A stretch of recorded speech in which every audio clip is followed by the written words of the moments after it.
I'm Jenny. I'm really pleased to be here as part of the Happy Place Virtual Festival on behalf of STAEDTLER. I'm just going to introduce a few tips and exercises for you to do, some little short videos to watch so that you can start thinking more creatively and then turn those creative ideas into illustrations. So enjoy and have fun.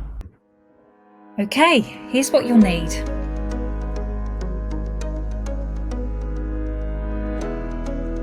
Paper. Doesn't matter what sort, whatever you happen to have around. Some coloured paper if you have some, but don't worry if you don't, because you can always colour it in. Some pens and pencils. I use the triplus fibretip pens by STAEDTLER, which have a really good range of colour. Some scissors and a ruler, and if you have a craft knife, that might be useful too. So, tip 1. How to start thinking creatively.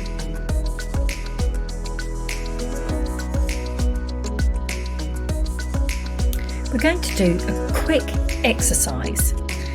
Don't worry, it's not that sort of an exercise. This exercise can be done as often as you like, and it helps you to start thinking creatively. So we're going to think about an everyday object differently. Choose any object. It might be a pen or a chair. It might be a rubbish bin or a coat hanger. Anything you like.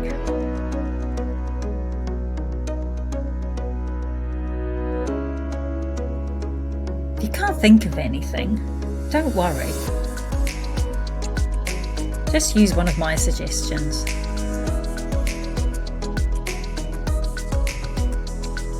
So we're going to think of 10 ways you could use that object. The more ridiculous, the better.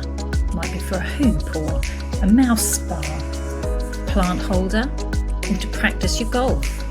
Doesn't matter. The point is you're thinking and creating different, unusual ways to use that everyday object. If 10 seems easy to do, then do 20. You keep pushing your ideas. The point is to keep going until you can't think of anything else.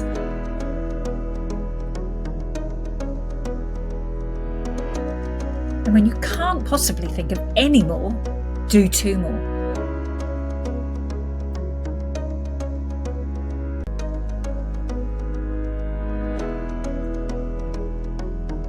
Just remember, you don't have to draw these. You can just write them down.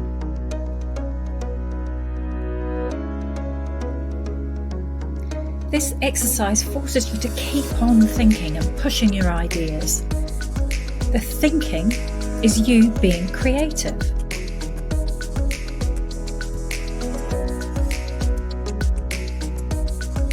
You can use this tip anytime and as often as you like. The more you do it, the easier it gets to start thinking in a more creative way about anything. Soon, you'll be able to do this in your head, and you can apply your creative thinking to your own project. Tip number 2, using shape and space. You don't need to be an artist or have any art training to show your ideas visually. You can simply use shape and the space on your page. A shape or a group of shapes can create a strong visual message. Just using 2 triangles, we've got a simple boat.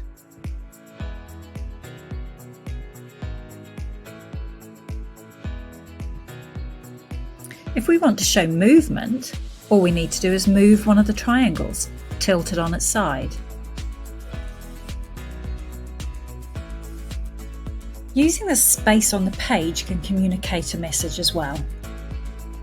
So what we're going to do is show a person standing safely near a cliff edge.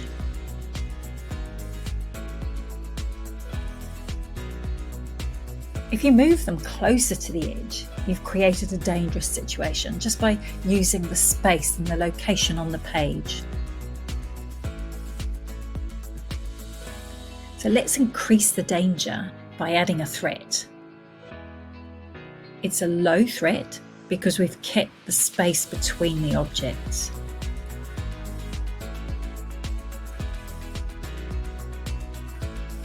But if we move that threat closer and then we add eyes to it, we've decreased the space and we've increased the threat.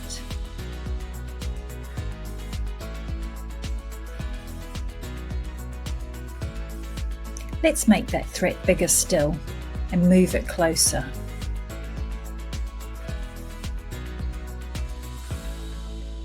The threat is perceived not only because of the proximity of the objects, but also because we've added an intimidating shape to the eyes and the colour red, which we associate with warning or danger.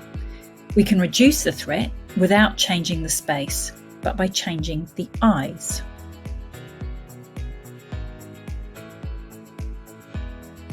Watch what happens when we change that one element. The threat has disappeared. What we can now see is an inquisitive look or a comedic look. If you want to make a connection with your audience, you need to get your character to look at them.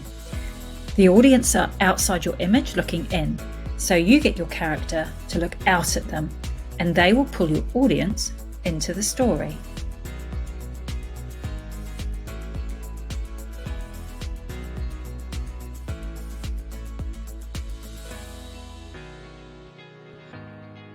So we've seen that small changes in space and colour and shape determine how your image will look and what it's saying to its audience. Let's have a look at how we can create a sense of depth and density in an environment.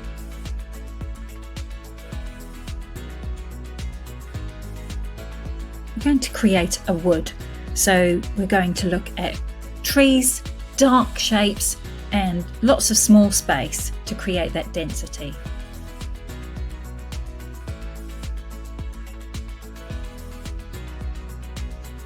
Or maybe we just want a few trees on the edge of a field, so we need lots of space and just a few of the darker trees.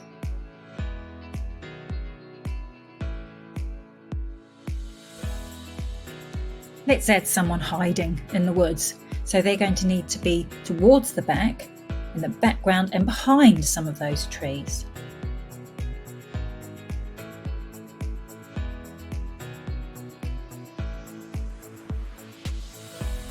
And now let's bring them to the foreground, so they look as though they're entering the woods.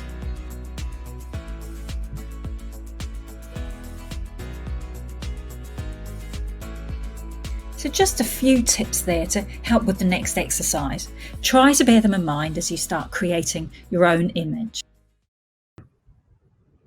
How often has someone said to you when you're trying to think of something to do, just be creative, draw anything? And you, never having done anything arty at all, have stared into space with a blank piece of paper, trying to come up with any idea or way forward. It's impossible. In the last exercise, we showed you how to start thinking creatively. So this time, we're going to make a piece of simple artwork, and it will give you a way to get going, no matter what your drawing skills are. To begin this exercise, you're going to think of a story you know well. It might be a fairy tale or a favourite novel or a movie. And choose a scene. Picture it in your head.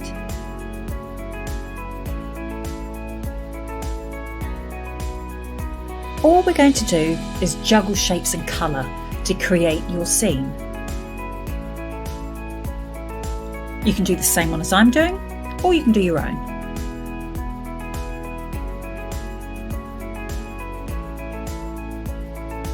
I'm going to choose Jack and the Beanstalk, but if you've decided to do your own scene, you'll just have to make the decisions on which shapes you'll need as we go along.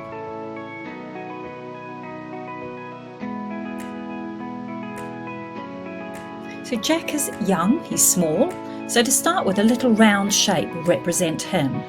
We associate the circle with many things such as friendship or gentleness, and we talk of being a rounded person, so this is a good shape to use for our wee hero. Now the beanstalk. It's tall and strong, so we use a long, solid rectangle. But it also has curling vines, so let's create those with a wavy line, and we can then wrap that around the beanstalk.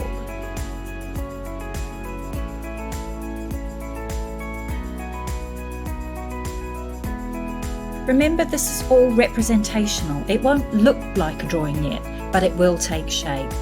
So we need a giant. The giant is the opposite of Jack. He's heavy, solid, sharp, so a large square.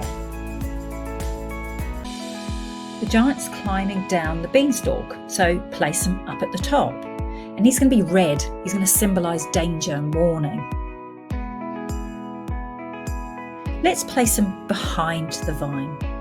Jack now needs an axe to cut the beanstalk down, so a small triangle will work. Now we need to add some detail, so the axe has a handle and the vine has leaves.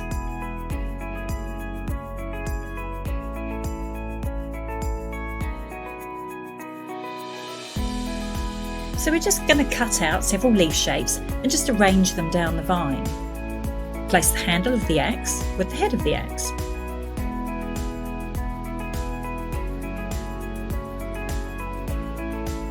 So we can see the picture is starting to take shape.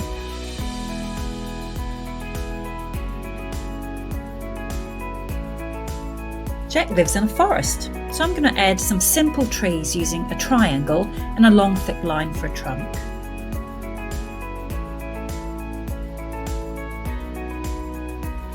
He also has a house in the forest, so using a rectangle and a trapezium, it's really easy to create a house.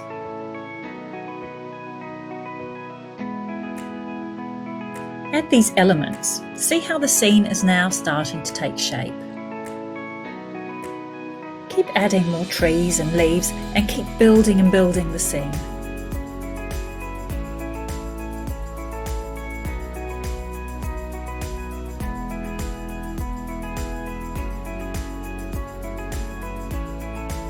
Now we can start adding some features and we're going to bring the scene to life. So you can change some colours if you want to, add some eyes, a mouth and nose to Jack, or you can start adding little details, put a little body in, put some arms on.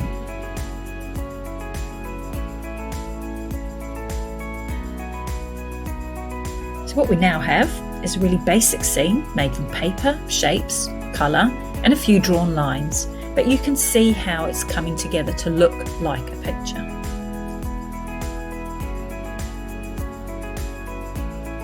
The great thing about this method is its simplicity. It's a quick way to plan a layout.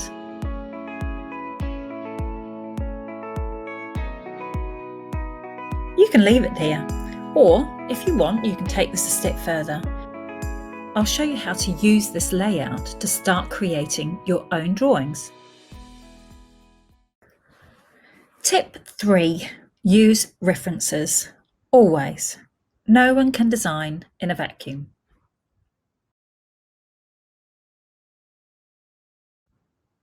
If you're not sure of what something looks like or how it looks from a particular angle, find a picture. Look in a magazine, a book, or online, or look at the actual object.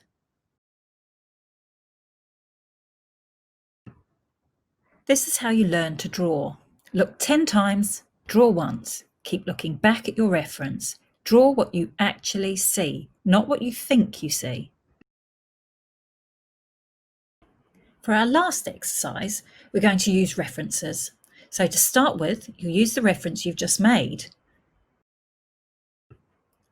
You're going to draw a new piece by tracing over your layout and using it as a reference. Most of us don't have a light box at home, but we do have windows.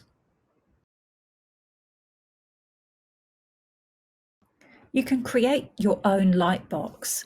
You take the layout and you stick it to the window. Now you take another piece of paper and you stick it over the top. The light behind will let you see the image through the top sheet. You can now draw onto the top sheet of paper and copy the layout below.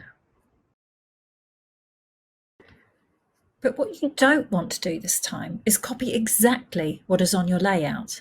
Use it as a guide so you can start creating and building your own characters. Add details, look at references to see how you can make lots of small changes.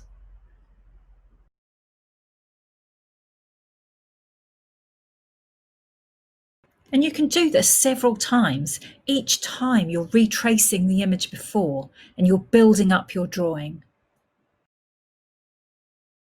This time, instead of using your shape layout, you can try creating a new one. You're going to go through the same process to think about what you want to create, only this time cut out images from the paper, magazines, or print them off the internet. Cut out these images, build the scene just as we did with the shapes. Take your time to arrange it the way you want. Some images might overlap others. It won't look perfect, and that's okay. While you're doing it, think about what makes you laugh or what makes you cry, and you can express all of this in your picture.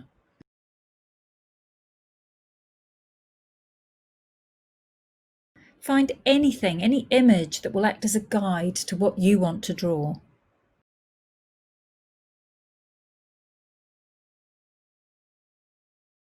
Then all you need to do is trace over the top and change the drawings to suit your style. Use them as a guide to get perspective and scale, posture or expression. Don't expect this to take 10 minutes. It might take you an hour or 4 hours, but let yourself engage with it and give yourself time.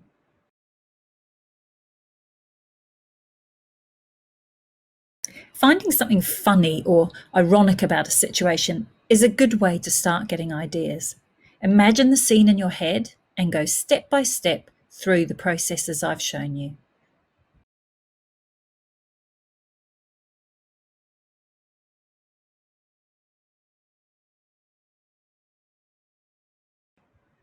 I hope this has given you some inspiration to get creative. Keep practicing and you can only improve.